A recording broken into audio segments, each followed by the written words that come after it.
Go. Good morning. Is that better? That's better. Much better, much better. Great. The cooler temperatures, boy, that was nice this morning. It's going to be nice tomorrow. It's going to be nice all morning, all week long with cooler temperatures. You know, we're getting into fall. We are. And we can always count on that. After summer comes fall. Yes, and then the proverbial winter, well, whatever winter is here. 2 days. Yeah, well, I'm not a big winter fan. That's why I don't live up north. I don't like snow. I don't like ice. Give me the heat. So you're really upset when we have a blizzard here in Texas Hill Country. Yeah, pretty much. Yeah, pretty much. I have to put on woolies, and I don't like pulling on woolies. Okay, that's more than we needed to know. But anyway, we're here to discuss the word for the week. And we always recommend write it down. There you go. Ring the bell. Ring the bell. It's going to be a terrific week, and we have a great word. Write it down and use it in your actions, in your words, all your deeds, the way you look upon people, the way you interact with people. And the word this week is composure. Wow! Composure. Okay, so as a noun, it means calmness, self-control, and most of all, steadiness of mind, especially when you're under pressure or stress. So you want to be calm when you're under stress. Okay. Now be thinking about somebody that you know that really epitomizes composure or being composed. And being composed, as composure is the noun, the adjective is composed, which describes someone who is calm and collected, in control of their actions and their emotions. The root word, we always like to go back. Where did all this stuff start? And it comes from the Latin, meaning to arrange or put together or hold oneself together. In other words, think about hold yourself together when you're in stress. Now, several aspects of composure are clarity. A person that is calm, cool, collected, has clarity and calmness, and they think rationally. They're thinking rationally, even in crisis. Well, that leaves out some of the Hollywood actors. That does, unless they're playing that part. Yeah, well, then, yeah, that's why they're called actors. Okay, clarity. Now, another thing about being calm, cool, respect and trust. In other words, leaders that are composed inspire confidence. We feel that they know what they're doing. They're showing us, so we have respect for them and we trust them. Okay? Now, emotional balance. If you are cool, calm, and collected, it prevents you from being impulsive. In other words, you just don't do things, just snap your fingers and do them, because those are actually destructive reactions.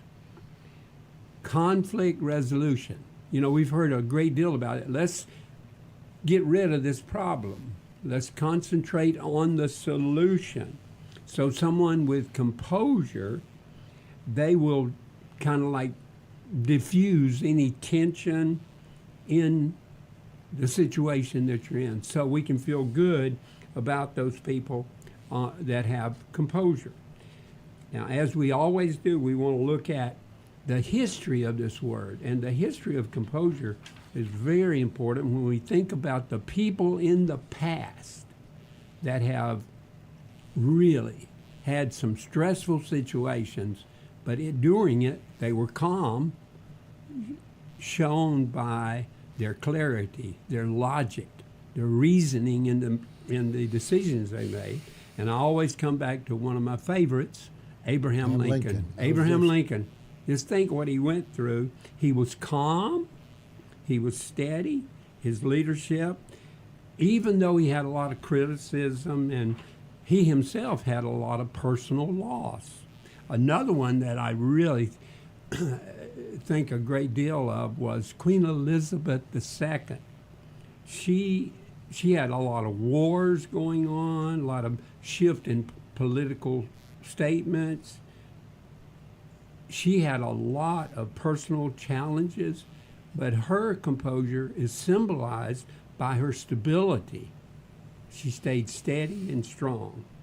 And then I always, being a baseball fan, I always have to come back to Jackie Robinson. He went up against racism and everything going in. He was the first black person to play in the major leagues.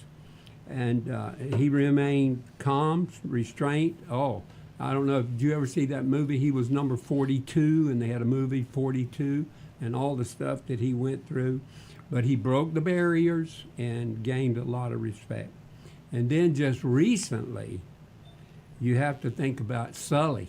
Sully, that guy that landed that airplane. Yeah.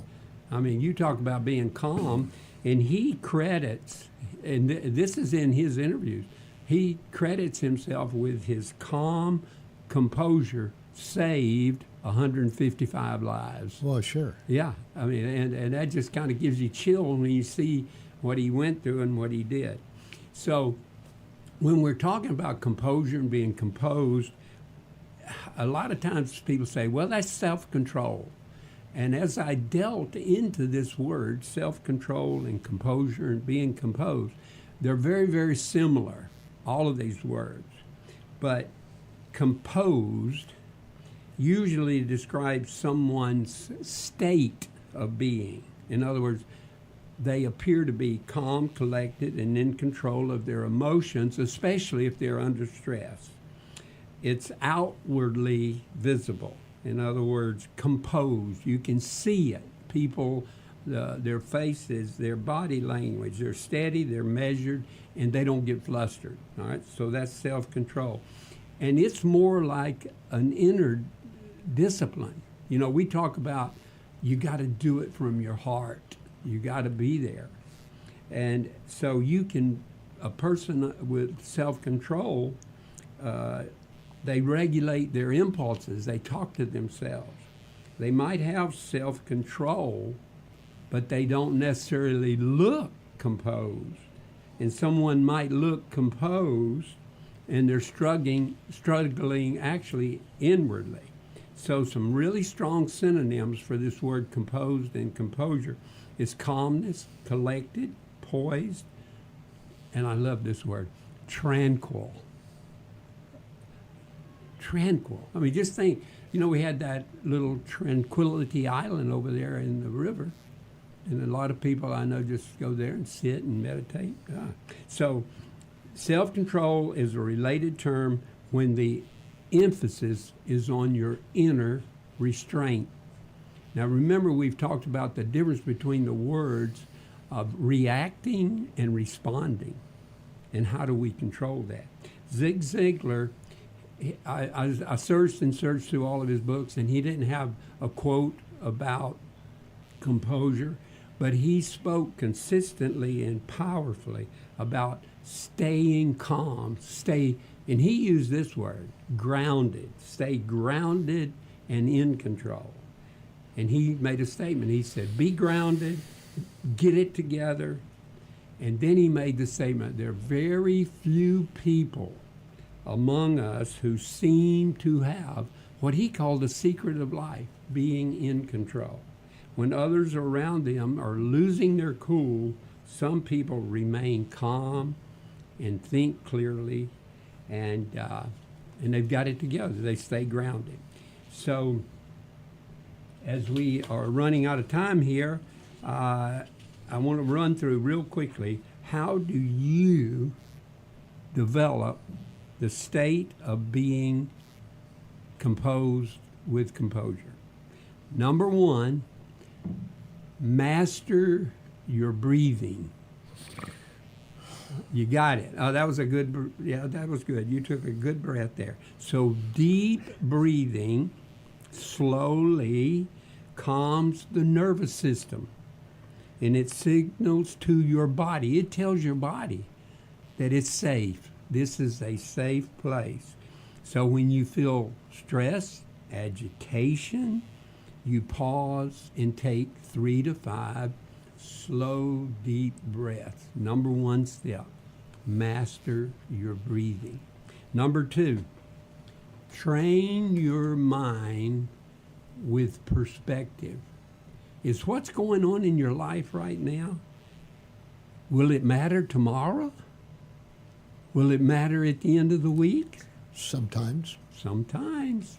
But it's got to be in perspective. So when you can shift your perspective, it helps you stay centered and prevents little small issues.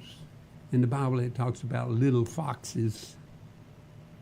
Prevents small issues from actually overwhelming you. You view your problems in the proportion that they come to you. Number 3, practice self-control through pausing. You restrain. You don't do it. Before reacting, you pause. Remember, we talk about before you respond, count to 8 or 10. 8 or 10 seconds. The space, you're kind of cool before all the stress and the pressure takes over. Number 4, strengthen your inner confidence. Confidence reduces fear. In other words, if you can go into something strong and bold and confident, prepare well, know your values. We talk about the balance of an alignment of your values and your virtues with your heart and your mind.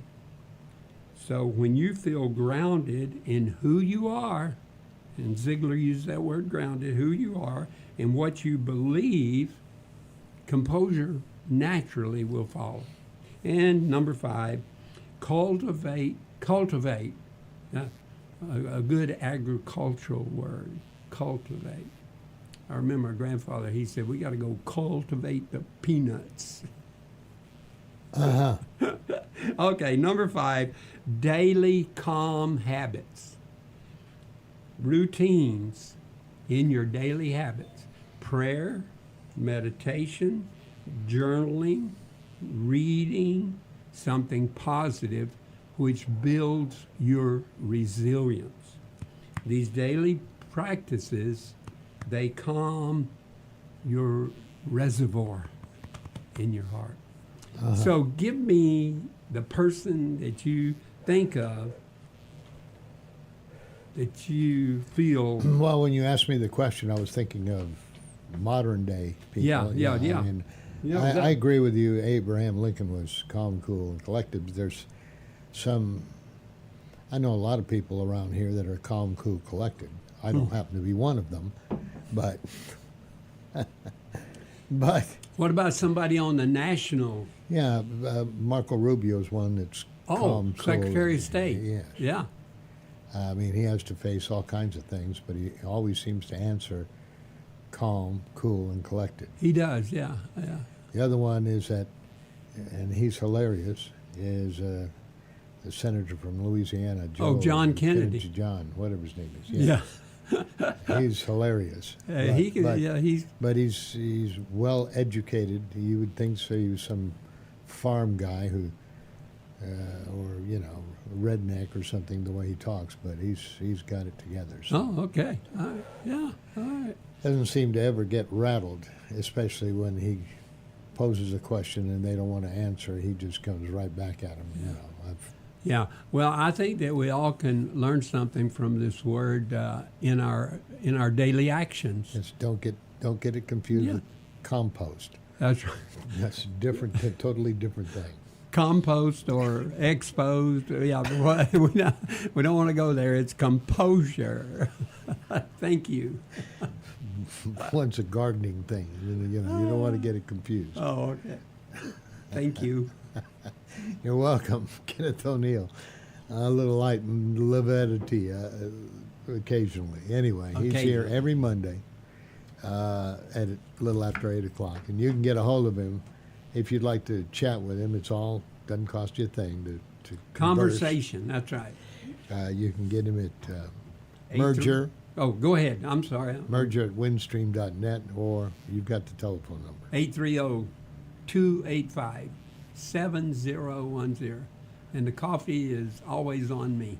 That's it. It's always on, too. Yeah, always on. Yeah, all right. Thank you Once very much. again, thank you so much. Have a Wonderful. good week. You too.